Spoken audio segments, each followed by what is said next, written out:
The knuckles strike the door 3 times, slow and even, and inside the cottage an old woman stops with a serving spoon halfway to a plate that has been empty for 40 years. Wind comes off the harbor in long gray pushes.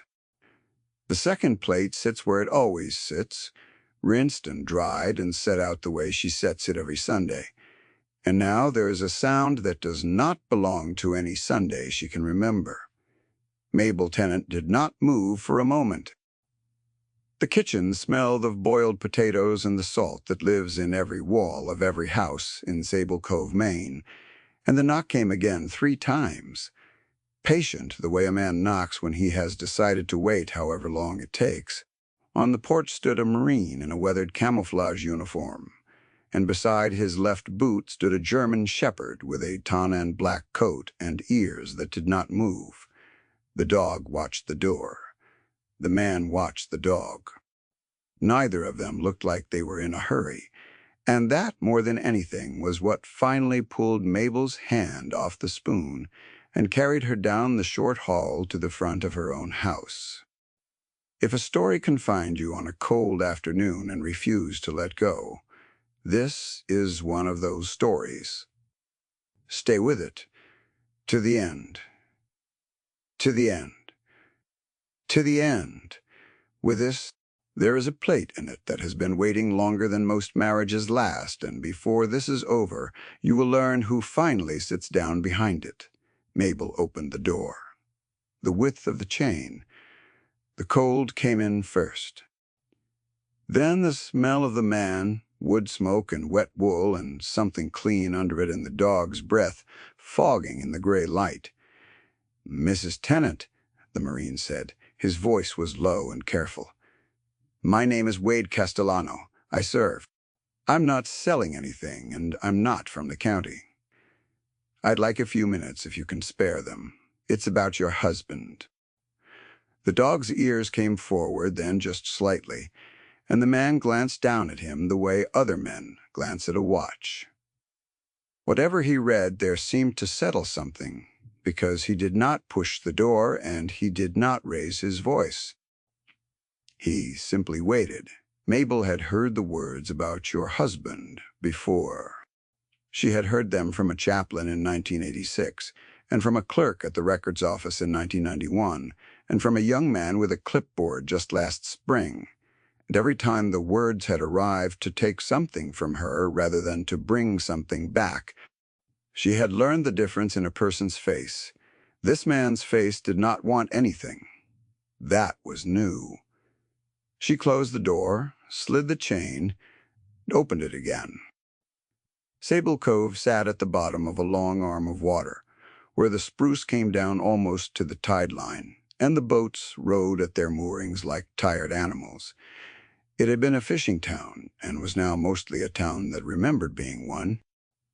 The cannery had closed. The young people had gone south for work and stayed there. What was left was older and quieter, and bound together by the kind of loyalty that does not announce itself, the loyalty of people who have buried each other's parents and will bury each other. Mabel had lived in the cottage on Quillback Lane since the year she married. Hal Tennant had carried her over the threshold of that house in the autumn of 1965, a tall young man with a laugh you could hear from the dock, and 3 years later he had shipped out as a Marine and never come home. Not killed, the telegram had said, missing. There is a particular cruelty in that word that only the people who have lived under it understand. Killed is a door that closes. Missing is a door that stays open in a cold wind for the rest of your life. She had set 2 plates the first Sunday after the telegram because she did not know what else to do with her hands. She had set them the next Sunday because she had set them the one before. By the time the war ended and the years began to stack up, the 2 plates were no longer a hope and not yet a habit. They were a promise she was keeping by herself, the only part of the marriage that was still entirely hers to keep. 40 years is a long time to keep a promise alone. Wade Castellano sat at her table with his hat in his lap and his dog lying across his boots, and he did not touch the coffee she set in front of him until she had sat down too. Mabel noticed that. She noticed most things. Her eyes had gone soft at the edges with age, but the attention behind them had not dimmed at all. "You said you served," she said. "Hal was a Marine." "I know," Wade said. "That's why I'm here." He told her slowly that he had come up from Virginia, that he had spent the last 11 years working in a small office that most people have never heard of, an office whose only job is to find men who never came home from wars. He did not say it with any pride. He said it the way a man describes a debt he is still paying. The dog at his feet sighed and shifted, and Wade reached down without looking and laid a hand flat on the animal's shoulder, and the dog went still again. "Your husband's file was one of mine," Wade said, "for 2 years." Mabel's hand had been resting on the table. It did not move, but the knuckles whitened. "They told me the file was closed," she said. "A long time ago they told me there was nothing more to find." "Somebody told you that," Wade said. "It wasn't true when they said it. It isn't true now." Outside, a gull cried once, and the wind shifted the curtains. Inside, 2 people sat very still while the thing that had been said settled over the table like snow. That answer stayed in Mabel's head. Longer than she expected, she had spent 40 years learning to live without answers, building a life around the empty place the way a tree grows around a fence wire. To be told now by a stranger with a quiet dog that the empty place had never been as empty as she had been made to believe was not a comfort. Not yet. It was closer to a wound reopening. She got up and went to the window and looked out at the harbor for a long time, and Wade let her. He had learned, in 11 years of knocking on doors like this one, that the people on the other side need silence more than they need explanations.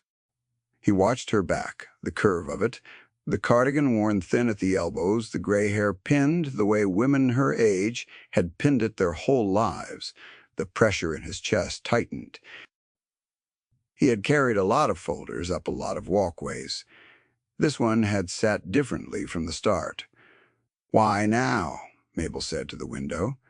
"Why you, and why now?" "Because somebody is about to take this house from you," Wade said. "And the reason they can do it is the same reason your husband's file was closed early. I think the 2 things are the same thing, Mrs. Tennant. I think they always were." She turned around then. The young man with the clipboard had first come to Quillback Lane the previous April. He had been polite to the point of oiliness. A man named Royce Lindfist, who wore a clean charcoal overcoat and spoke in complete sentences that sounded rehearsed, because they were. He represented, he said, an estate services company that helped families resolve old obligations. He had a folder of his own, and it was a lien against the Tennant cottage, dated and stamped and apparently real, attached to an unpaid death benefit advance that the government had supposedly issued against Hal Tennant's service in 1969. It was, on its face, a quiet and reasonable horror. The paper said that because Hal had never been declared dead, a payment made in anticipation of that declaration had sat in legal limbo for half a century, accruing what Lindquist called administrative interest, and that the obligation now fell to the surviving spouse, would be best served by signing the cottage over to the company in exchange for the debt's forgiveness and a modest sum to relocate. He smiled when he said, "Relocate." He smiled the whole time. Mabel had not signed anything. Still, she had been afraid, and the fear had been growing in the house all spring, like damp in the corners. "He came back twice more," she told Wade. He was never unkind. That was the worst of it. He kept telling me he wanted to help me avoid trouble, as if the trouble were weather and not him. Wade nodded slowly. He had met men like Royce Lindfist before. They never raised a hand. They never raised their voices. They carried paperwork the way other men carried weapons, and they were careful never to be the one holding the knife when it went in. He looked at the lien when Mabel brought it out of the drawer where she had hidden it, and he read it twice, and his jaw set in a hard, flat line. "Mrs. Tennant," he said, "this paper says your husband was never declared dead. It uses that as the reason you owe money." He set it down on the table between them. "It's about to become the reason you don't." The dog lifted his head and looked at the door and held there, ears forward. Wade followed the animal's gaze. A car had slowed on the lane outside. It idled a moment, then moved on. Wade made a note of it without seeming to. He had spent his whole adult life reading what his dog read a half-second after the dog read it, and he had stopped, years ago, doubting the order in which the two of them noticed things. His name was Bering, the dog. Wade had named him for the cold gray sea at the top of the world, because the animal had a stillness to him that felt like deep water. Bering had come to Wade 4 years earlier from a kennel that washed out dogs too serious for patrol work. Dogs who would not chase a ball and would not be jollied. Dogs who only wanted a job and a person, and the truth about both. He and Wade had recognized each other on sight. Bering did not love many people. He had decided in the first 10 minutes inside this cottage that he loved the old woman, and he had pressed himself against her shins under the table until she put a hand down without thinking and rested it on his head, and there it had stayed. Mabel noticed the dog had not left her side. "He's a good one," she said quietly. "He's better than I am," Wade said, and it was not a joke, and neither of them laughed. Wade did not promise her anything that first afternoon. He had learned not to.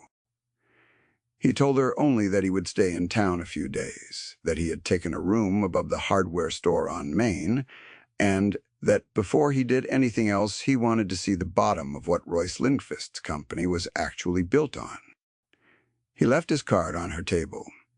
He stood in the doorway with his hat back on and the dog at his knee, and for a moment he looked at the second plate, still set, still empty, on the far side of the table.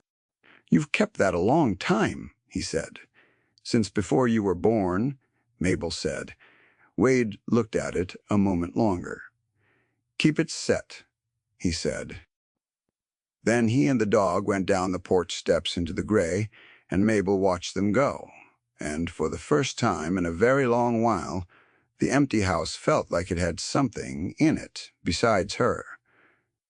Wade Castellano had not told her everything. He almost never told the families everything at the start, because the start was when hope was most dangerous and a man in his line of work learns to ration it like water in a desert. What he had not said was that 2 years earlier, working a list of unresolved cases from that war, he had pulled Hal Tennant's file and found it strange. Most missing in action files are thin because there was never anything to put in them. Hal's was thin because something had been taken out. There had been a recovery, Wade had discovered. In 1994, a joint field team working a crash site in the Highlands had recovered remains and personal effects, and a preliminary identification had flagged a name. The name was Tennant, and then the file had simply stopped. No notification to next of kin, no closure, no headstone, and the thread had been cut clean, and on the cut end was a small notation referencing a benefits hold, and the benefits hold referenced a private contractor that had been brought in during a budget-cut decade to process old payments, and that contractor was the great-grandfather of the company whose card Royce Lindquist now carried. Somebody a long time ago had figured out that an open file was worth more than a closed one. A confirmed death generates a headstone and a folded flag, and a grieving widow who is left in peace. A man who stays missing generates a permanent limbo, an account that never closes, an obligation that can be revived and resold and leaned against a paid-off house on the Maine coast, worth more every year as the summer people pushed north. The cruelty of it was not hot. It was cold and patient and entirely legal on its surface, and it had been waiting 40 years for the old woman to finally run out of allies. It had not counted on a Marine knocking. Wade spent the next 3 days in the back room of the town clerk's office in the basement of the public library, and on the phone in the hardware store hallway where the reception was best, with Bering lying across the doorway like a sandbag so that no one came down the hall without the dog knowing first. He pulled the deed history on the cottage. He pulled the recording dates on the lien. He found the seams. The lien had been recorded only 14 months ago, its language backdated to imply an obligation half a century old, and the signature that authorized it traced to a notary, who had retired to Florida, and, when Wade reached him by phone, "I notarized a whole stack that month," the old notary said. "They told me it was routine estate work. I'm 84 years old. I trusted them." "You're not the one who should be ashamed," Wade said gently. "I trusted them," the old man said again, and his voice cracked, and Wade understood that he had found not a villain but another person the company had used and discarded. That was how these things worked.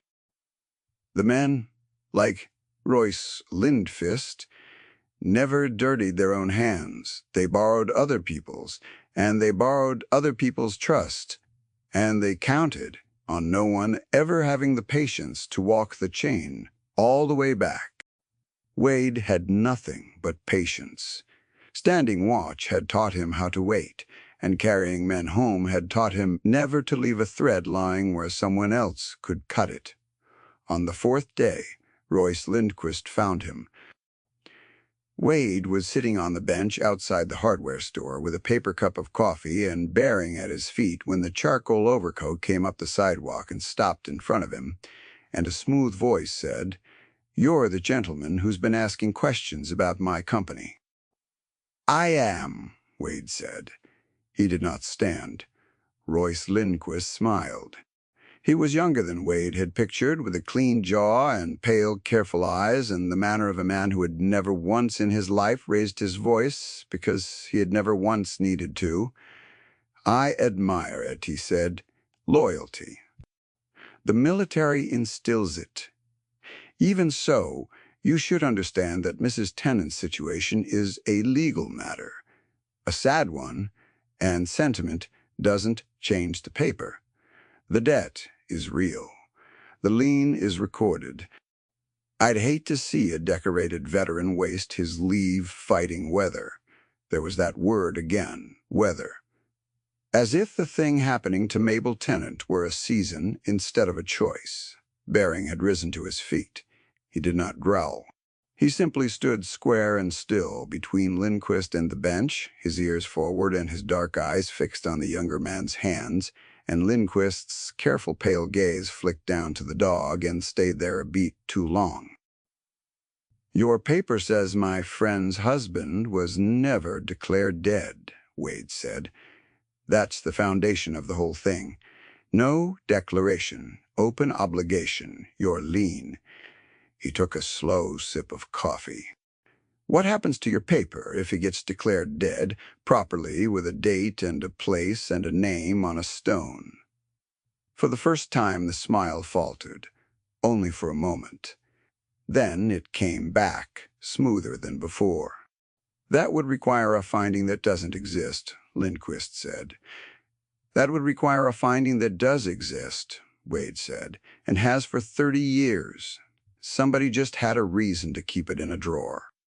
The two men looked at each other on the cold sidewalk. while the wind came up off the water, and the dog stood between them. Then Royce Lindquist buttoned his overcoat against the cold, said it had been a pleasure, and walked away up Main Street.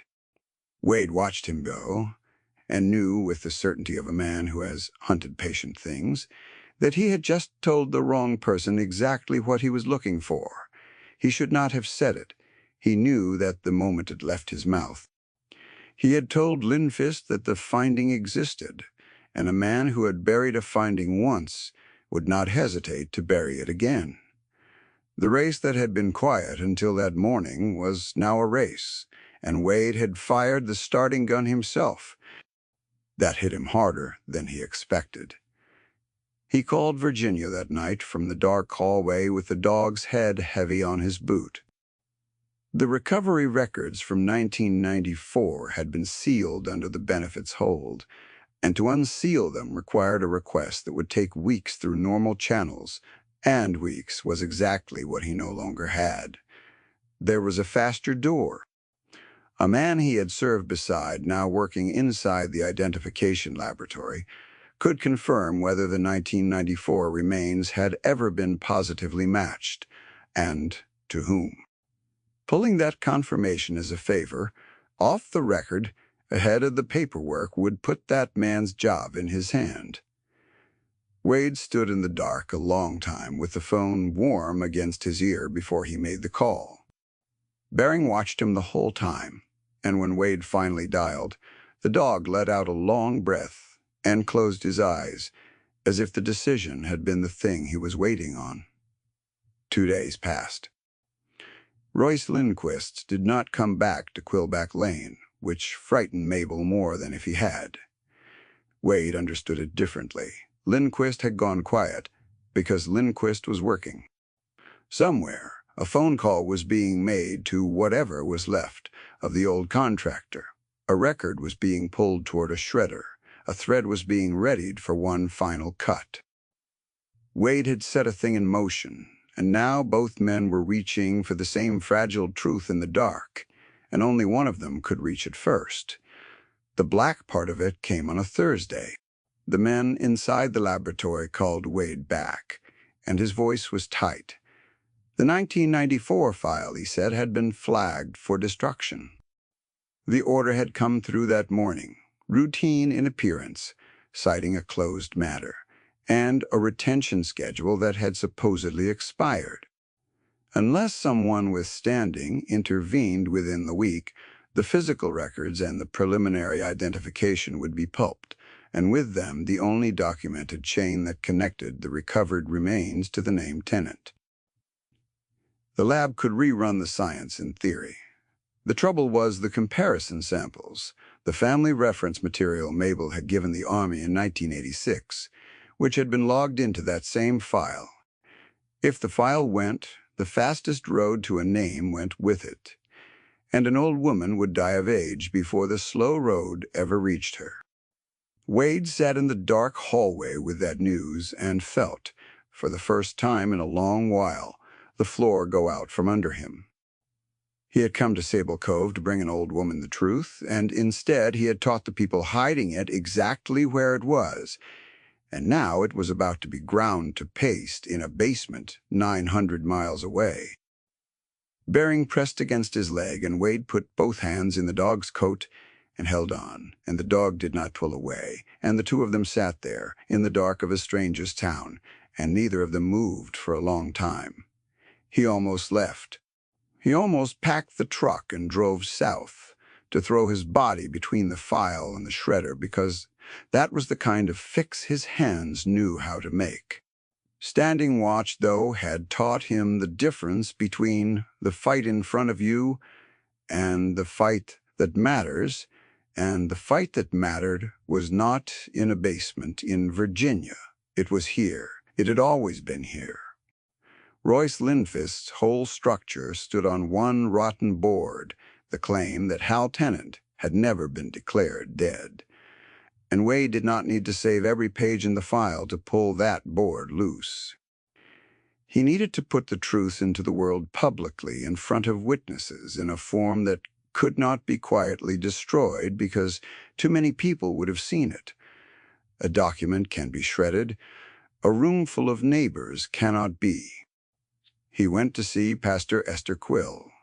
She was a small woman with iron in her spine and reading glasses pushed up into white hair, and she had ministered to the people of Sable Cove for 31 years, and she had married some of them and buried more, and she remembered Hal Tennant as a boy who could not sit still in the third pew.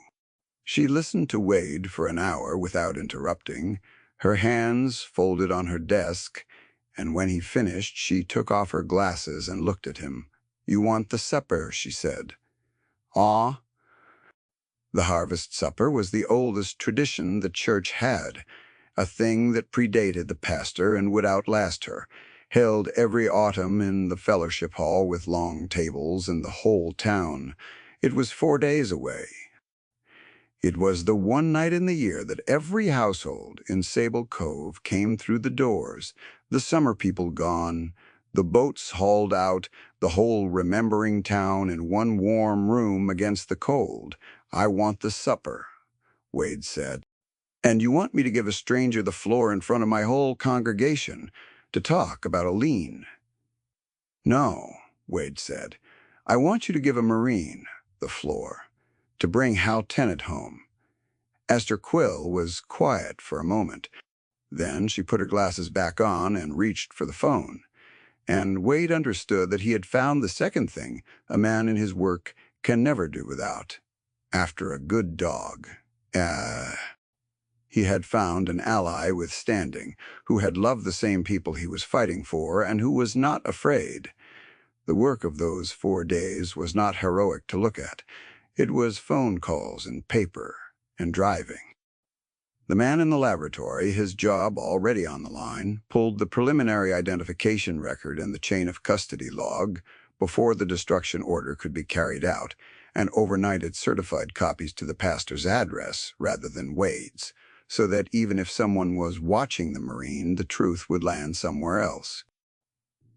Wade tracked down 2 men still living who had served in Hal's company, one in New Hampshire and one in a veterans' home outside Bangor, and recorded each of them confirming what they remembered of the day Hal went missing, so the human voices would match the cold record. Doreen Accord, who ran the general store and had known Mabel since girlhood, quietly told 3 families what was coming, and those 3 told others, the way news moves in a town that's small, so that by Saturday the whole of Sable Cove knew that something was going to be said. And they came not out of curiosity, but out of love. Royce Lindquist learned of it, too. Of course he did. On Saturday evening, he was waiting at the cottage when Mabel came back from the store, standing at the bottom of her porch steps, in his charcoal overcoat with a new folder under his arm, and his pale eyes were no longer quite so careful. "Mrs. Tennant," he said, "I understand there's to be some kind of event tomorrow. I want to spare you embarrassment. Whatever that man has told you, he is offering you hope he cannot deliver. And when it fails, you will have lost your standing in this town and still owe the debt. Sign tonight, and I make it all go away." That's worth a great deal at your age. Mabel Tennant was 81 years old. She had buried her parents and her sister and a marriage that was never allowed to finish. She had set a plate for a ghost every Sunday for 40 years. She looked at the smooth young man at the bottom of her steps, and she did not feel afraid anymore, and the absence of the fear surprised her so much that she almost laughed. Mr. wrote. "Lindquist," she said, "I have kept a place set at my table for 40 years, for a man everyone told me to forget. Do not stand on my porch and tell me about dignity." She went up the steps past him and put her key in the door. "Come to the supper if you like. There's always room. We set extra plates in this town." She went inside and shut the door, and Royce Lindquist stood alone in the dark with his folder while Behind a window down the lane, a German shepherd watched him until his car was gone. The fellowship hall was full by 6. The long tables ran the length of the room under the old beams, and the windows had gone black with the early dark, and the heaters along the walls pushed warm amber light against the cold pressing in from the harbor. The whole town was there. Doreen Accord at the kitchen pass, the 2 old men from Hal's company, brought in by their families, one in a wheelchair with a Marine Corps pin on his cap. The youngest of the town kept warm and safe near the front, fed first the way they always were. And at a table near the middle, an old woman in her good gray dress, with a Marine in a clean uniform beside her, and a German shepherd lying still beneath the table with his chin on her shoe. Royce Lindquist came too. He stood at the back, by the doors, in his overcoat, separate from the warmth, a man who had calculated that being seen was safer than being absent. Pastor Esther Quill said grace. Then, before the plates went around, she said there was something to be told tonight that belonged to the whole town, because the whole town had carried it, and she gave the floor to Gunnery, Sergeant Wade Castellano. Wade stood. He was not a man who liked rooms looking at him, and the dog felt it and rose and pressed against his leg. And Wade put a hand on Bering's head and found his footing there, the way he always had. He did not give a speech. He told them plainly what he had found. He told them that in 1969, Hal Tennant had not deserted the world and had not simply vanished into it, that he had died in the Highlands, doing the thing he had been sent to do, and that in 1994, a field team had recovered him and a laboratory had begun to put a name to what was found, and that the name was his. He held up the certified copies the pastor had received, the preliminary identification, the chain of custody, the 2 living men's recorded words. He said that for 30 years that finding had been kept in a drawer by people who had learned they could make more money from a man who stayed missing than from a man who came home. He did not say the word Lane. He did not need to. Everyone in that room already knew whose overcoat was standing by the door. Then he turned to Mabel.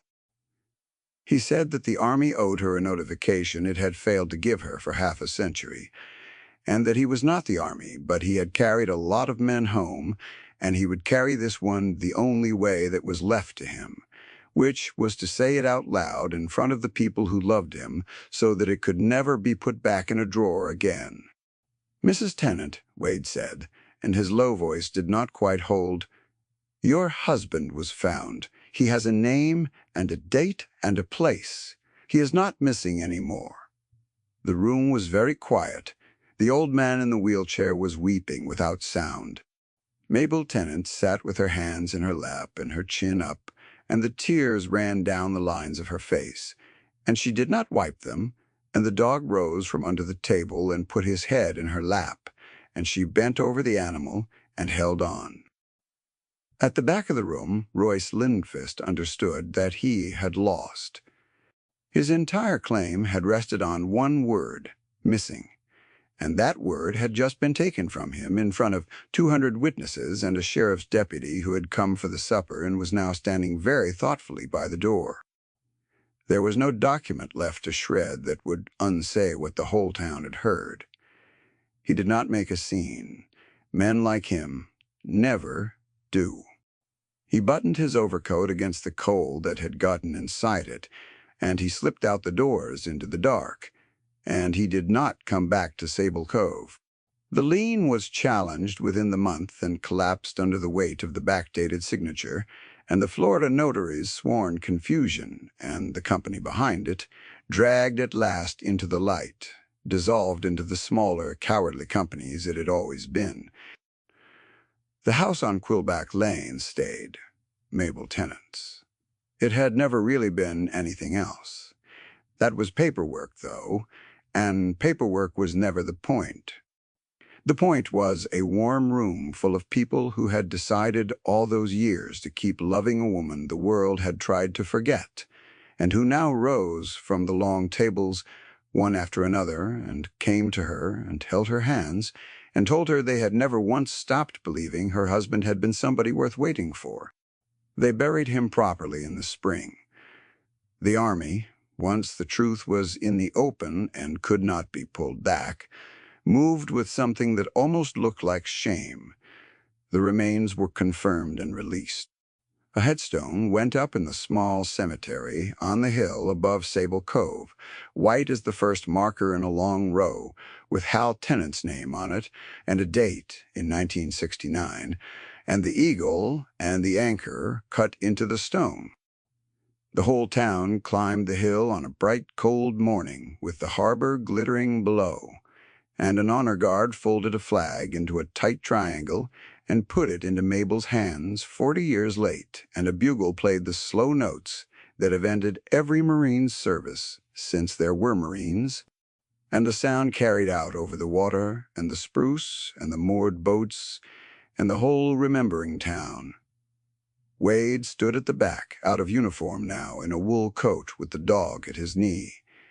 He had not meant to stay for the burial. He had meant to be back in Virginia weeks ago. There is a kind of work, though, that a man cannot put down once he has picked it up, and somewhere in the 4 days of phone calls and the long night in the dark hallway, the Tennant file had stopped being a folder and become a person, and the person had a town, and the town had pulled him in, the way the tide pulls a boat off a sandbar, gently and completely and all at once. After the burial, Mabel found him by the cemetery gate. The dog went to her first, the way he always did now, pressing his head against her hand. "You're leaving," she said. "I have other files," Wade said. "Other people waiting. It's the work." Mabel nodded. She understood work. She had kept a house and a memory in good order for 40 years, on nothing but the discipline of it. She looked at the Marine for a long moment, and then she looked down at the dog, leaning his whole weight against her leg, and something in her face changed. "Sunday's tomorrow," she said. Wade did not answer right away. He had learned over a long, careful life to be afraid of the things he wanted, because wanting them had so often meant losing them. He had a truck and a route and a folder full of other men who needed bringing home, and every one of them was a reason to drive south in the morning, and not one of them was a reason to stay. He looked at the old woman in her black coat with the folded flag held against her chest, and he looked at his dog, who had decided this whole thing months before either of them, and had simply been waiting for the men to catch up, and the pressure in his chest tightened the way it had on the first afternoon in her kitchen. "It is," he said. "I set 2 plates on Sundays," Mabel said. "I have for a long time. I think you know that by now." She paused, and the wind came up off the harbor, and she did not look away from him. "One of them has been waiting for a man who came home this spring, and now he's home, and he's on that hill, and he's at peace, and I can finally stop holding the door open in the cold." She drew a breath. "But I find I've gotten used to setting 2, and I'm too old to learn how to set one. So I'd be obliged, gunnery sergeant, if you and that dog would come and sit behind the other one tomorrow, and the Sunday after, if you can spare it." As long as the work allows, Bering looked up at Wade. His ears were forward. Whatever the dog read in the man's face seemed to settle something, because he let out a long breath and lay down across both their feet on the cold ground by the cemetery gate, as if the matter were closed. Wade Castellano had stood watch in places without names on the far side of the world. He had carried men out of jungles and off mountains and brought their names home to people who had stopped expecting it. For some reason, in 11 years of that work, he had never once let himself be the man who stayed. He had always been the one who knocked and delivered and drove away before the warmth could reach him. He looked at the harbor and the white stone on the hill, and the old woman, and the dog. The cold morning light lay over all of it. He thought of a plate, rinsed and dried, and set out every Sunday for 40 years by a woman who refused to give up on a man worth waiting for, and he understood that she was not asking him to fill a dead man's chair. She was offering him a place that had been kept warm by sheer faithfulness, kept warm against exactly the kind of cold he had spent his whole life refusing to come in out of. "Yes, ma'am," Wade said. "We'd be glad to." They walked down the hill together, the three of them, the old woman and the Marine and the dog between them, and the town came down behind them, and the harbor lay flat and bright in the spring cold, and the boats rode at their moorings. And, for the first time in 40 years, the small white house on Quillback Lane was waiting for someone who was actually going to come. The next afternoon, the knuckles struck the door 3 times, slow and even, the way a man knocks when he means to stay. And this time the old woman did not freeze with a spoon in her hand. She was already moving toward the door before the second knock landed, and the table behind her was set for 2, both plates, and the kettle was on, and the salt was in the walls, the way it had always been, and there was a German shepherd's voice, low and glad, on the other side of the door. You have lived long enough to know that some doors close and never open again. A telegram with the word missing on it, a grave without a stone, a house going quiet 1 room at a time. The world is full of empty chairs, and most of them stay empty, and there is no use pretending otherwise. And yet, every now and then, after a long faithfulness in the cold, a knock comes that you do not expect, and you find that the place you kept set all those years was never really for a ghost at all. It was for whoever finally proved worthy of sitting there. It was for the day the door would open and the cold would stay outside where it belonged. Mabel Tennant opened her door. The Marine took off his hat. The dog came in first, the way he always did, and lay down in the warm kitchen, as if he had lived there all his life. And an old woman and a man who had spent his years bringing the lost ones home sat down at last on either side of a table set for 2. May the door of your own house open some day to the very thing you waited for. May the ones you love be found and brought home in this life or the next. May you have the courage to keep a place set in the cold and the grace, when the knock finally comes, to get up and answer it. And may God keep you and your family and every faithful soul still holding a door open against the wind.